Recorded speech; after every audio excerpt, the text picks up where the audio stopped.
তোমার প্রার্থনা বেদি তৈরি হয়নি, অথচ তুমি যুদ্ধ লড়তে শুরু করে দিয়েছো। এই যুদ্ধ কোনো রক্ত মাংসের সাথে নয়, অন্ধকারের শক্তির সাথে, যা দীর্ঘদিন ধরে তোমার পরিবারের ওপর অধিকার করছে। তাহলে তুমি মস্ত বড় ভুল করছো। কেন বলছি এইসব?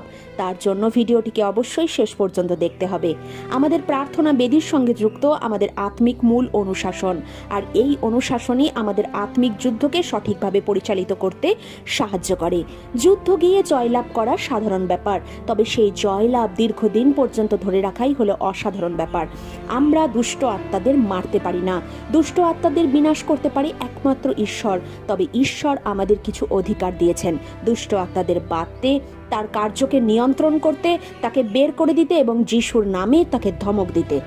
যে সকল মন্দ আত্মা আমাদের জীবন এবং পরিবারে দীর্ঘদিন অধিকার জমিয়ে বসে রয়েছে, তাকে যিশুর নামে ধমক দিলে অবশ্যই বেরিয়ে যেতে হয়। তবে সে পুনরায় ফিরে এসে তার হারিয়ে যাওয়া স্থানকে পুনরায় অধিকার করতে চায়, এবং এক্ষেত্রে সে আগের চেয়েও অনেক বেশি শক্তিশালী হয়ে ওঠে।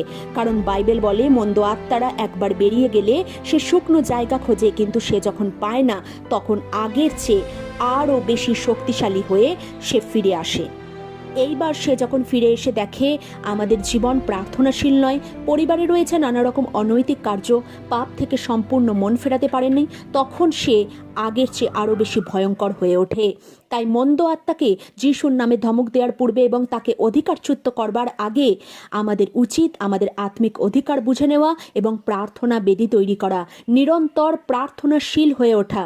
না হলে অবস্থা পূর্বের চেয়ে আরও ভয়ঙ্কর হয়ে উঠতে পারে। তাই আমরা লক্ষ্য করি, যখনই আমরা প্রার্থনায় অগ্রসীল হই, তখনই আমাদের জীবনে বড় বড় বিপত্তি এবং সংকট নেমে আসে। তাই নিজেকে যাচাই করার প্রয়োজন এবং প্রার্থনা যোদ্ধা রূপে নিজেকে তৈরি করার জন্য লোকের কথায় নয়, শরীরের কথায় নয়, পরিস্থিতির কথায় নয়, পবিত্র আত্মার কথায় ধ্যান দেওয়া। ভিডিওটি ভালো লাগলে একটি লাইক, কমেন্ট, শেয়ার অবশ্যই করবেন এবং চ্যানেলটিকে সাবস্ক্রাইব করে পাশে থাকবেন।